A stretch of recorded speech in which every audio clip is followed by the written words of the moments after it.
Welcome back to Ben's Book Club. Today we are diving into the book, The Fun Finance Formula. Man, I am absolutely thrilled to unpack this one for you because, let's be honest, we all know that sinking feeling when looking at our bank accounts or trying to navigate a super restrictive budget. But what if there was a way to make building your net worth genuinely enjoyable?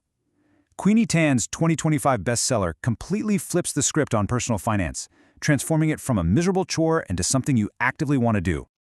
So, here's our game plan for today. We're going to cover finance doesn't have to suck, the Olympian mindset flip, budgeting with the 3 Fs, mapping your money quadrants, and finally, wealth without the weight.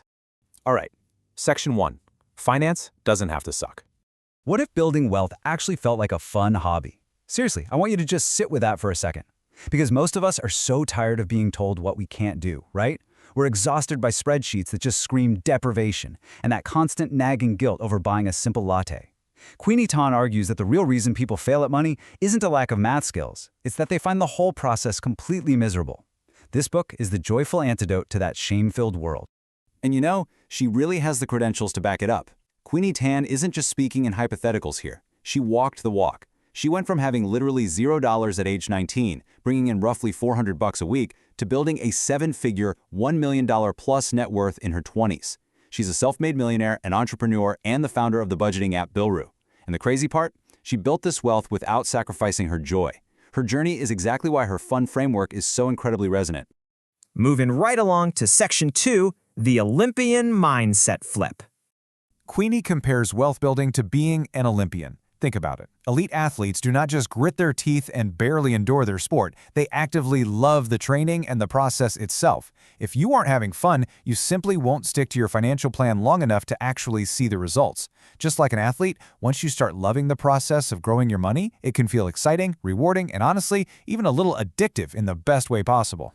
You can really see the stark contrast here. Traditional finance is all rooted in scarcity, dread, and this heavy ball and chain of constant restriction. But the Fun Finance Formula flips that completely, launching you into productivity, joy, and intentional habits. Moving from a mindset of shame to a mindset of joy is what actually drives consistency. You literally replace fear, guilt, and comparison with gratitude, confidence, and total clarity about what your money is actually for. But let's pause and push back for a second. Does mindset really matter more than the paycheck? It's a pretty bold claim, right? I mean, is it easier to say that when you already have a big paycheck? It's a rich debate, especially when you factor in systemic economic barriers. However, Tan argues that even if you're starting from absolute zero, a positive gamified approach is the genuine unlock most people are missing. If you don't fix the mindset first, the income level won't matter, because your foundational habits will remain broken. Okay, let's dive into Section 3, budgeting with the 3 Fs. This is her shame-free budgeting framework, the 3 Fs. First up, foundation, covering your absolute essentials and ensuring stability. Second is fun, guilt-free spending on what actually lights you up today. And third is freedom, saving and investing for future options. Budgeting here isn't about deprivation at all. It's literally a tool for freedom. This structure proves you don't have to give up your bubble tea or your Netflix subscription. It just asks you to be intentional so you don't accidentally sacrifice your future. To actually implement those 3 Fs, she gives us a super clear 3-stage roadmap. You kick things off with budgeting to lock in that intentionality. Once that's steady, you move right into debt management, using totally shame-free strategies to clear the path forward. Finally, you reach saving and investing, which is where the real fun begins. It's a highly logical sequence that completely demystifies the whole process and systematically levels up your money skills. Now for Section 4, mapping your money quadrants. So, a crucial part of this is understanding where you sit on a 2x2 matrix. Picture columns for fun money and heavy money, and rows for skilled money and lucky money. Fun money brings you joy, right? While heavy money just feels like a burden. Skilled money comes from your hard work, knowledge, and systems, like a job you love or smart investing, while lucky money is just pure chance. I invite you right now to think about your own income and spending habits. Which quadrant are you spending most of your time in? Because the ultimate goal is the sweet spot, fun plus skilled money.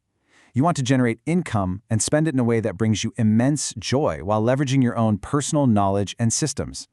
Chasing this specific quadrant is what makes wealth building feel energizing rather than burdensome.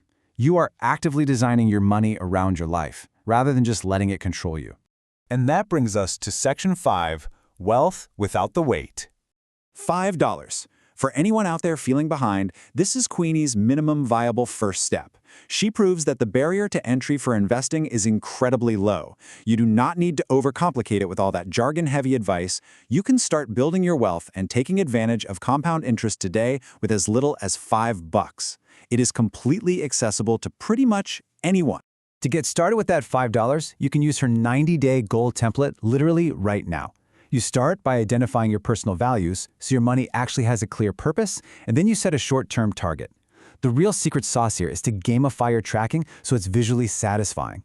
And above all, make sure you celebrate the small wins. Enjoying these little milestones is the exact psychology that keeps you consistently showing up to play the game.